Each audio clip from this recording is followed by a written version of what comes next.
In the darkest moments, when all seems lost, even the smallest flicker of hope can light the way. It was a cold, silent evening, the kind of evening that seemed to stretch on forever, heavy with the weight of approaching night. The world outside was cloaked in darkness, the sky covered in thick clouds that blocked even the faintest glow of the stars.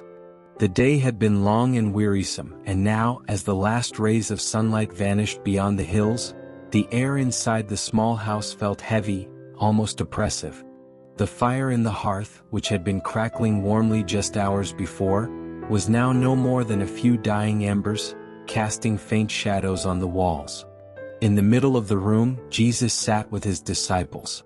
The room was dim, and the silence between them was thick, not the comfortable silence of rest, but one weighed down by unspoken fears and worries.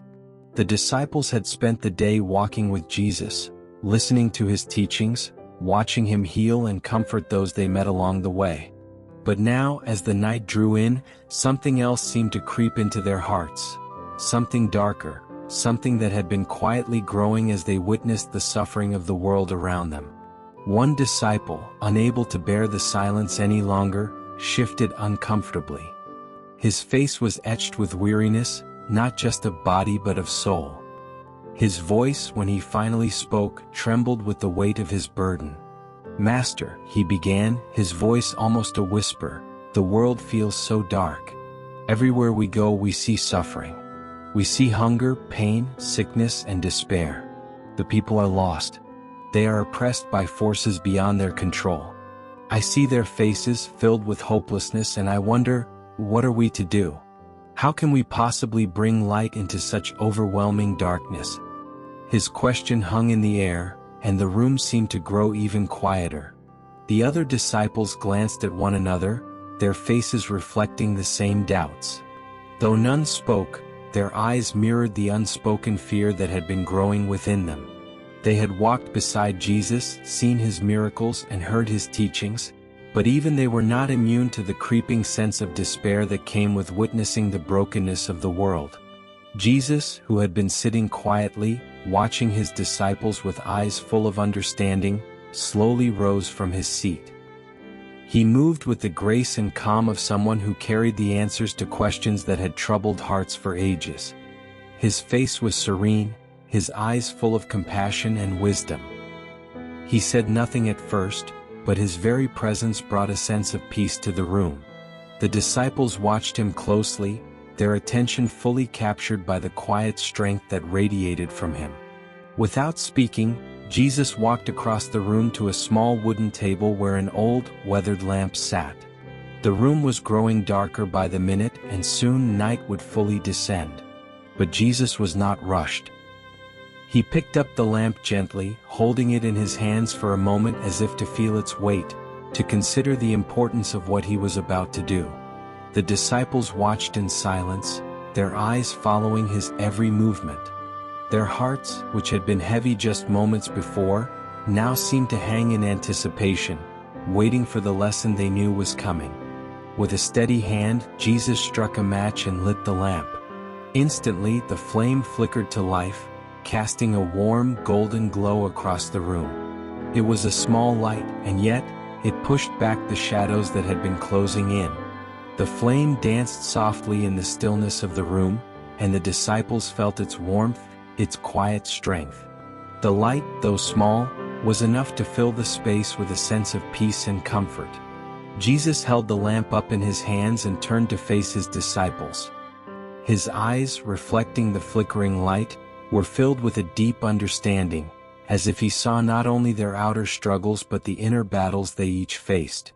"There once was a man," Jesus began, his voice calm but filled with meaning, "who lived in a village consumed by darkness.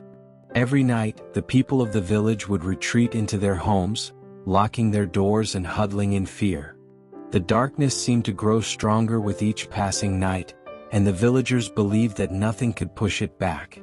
They were afraid of the unknown, afraid of the dangers that might lurk in the shadows, afraid that the darkness would consume them if they dared to face it. The disciples leaned in, their attention fully captured by the story.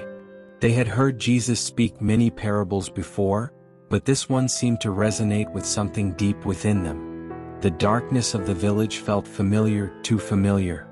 They had seen it in the world outside, in the faces of the people they met, and sometimes, even in their own hearts. But there was one boy in the village, Jesus continued, a boy no older than 8 or 9 years. He too had grown up in the darkness, but unlike the others, he wasn't afraid of it. He didn't understand why everyone stayed hidden inside their homes, why they allowed the darkness to rule over them. One night, while the rest of the village cowered inside, the boy decided to do something different. He went to the center of the village, carrying a small, simple lamp, much like this one. Jesus lifted the lamp slightly, the flame flickering softly in the quiet room. The disciples' eyes were fixed on the light, the story painting vivid pictures in their minds. The boy lit his lamp, Jesus said, and held it high for all to see. The villagers, seeing the light from their windows, were confused. Some laughed at him, calling him foolish. "What good will your little lamp do in this vast darkness?" they asked. They couldn't understand why he had bothered. After all, what was the point of lighting such a small flame in a darkness so great? Jesus paused for a moment, letting the weight of the villagers' doubt settle in. The disciples too had felt the weight of doubt, the fear that their efforts were too small to make any real difference. They knew what it was like to feel overwhelmed by the darkness. But the boy didn't listen to their mocking words. Jesus continued. He stood there, holding his lamp high, not because he believed it would chase away all the darkness, but because he knew that even a small light had the power to push back the shadows around him. And something amazing began to happen. One by one, the villagers started to come out of their homes. At first they came hesitantly, still afraid, still unsure. But as they gathered around the boy, they saw that the darkness wasn't as overwhelming as they had believed. His small lamp, though tiny, was enough to light the space around him. Jesus' voice softened, filled with the gentle wisdom that came from knowing the hearts of his disciples. Moved by the boy's courage, one villager brought out his own lamp and lit it from the boy's flame. Then another villager did the same, and another. Soon the entire village was filled with light. The darkness didn't go away entirely, but it was pushed back, retreating in the face of the many small lamps burning together. The village was no longer consumed by fear, for the people had learned that even a small light can push back the greatest darkness when they come together.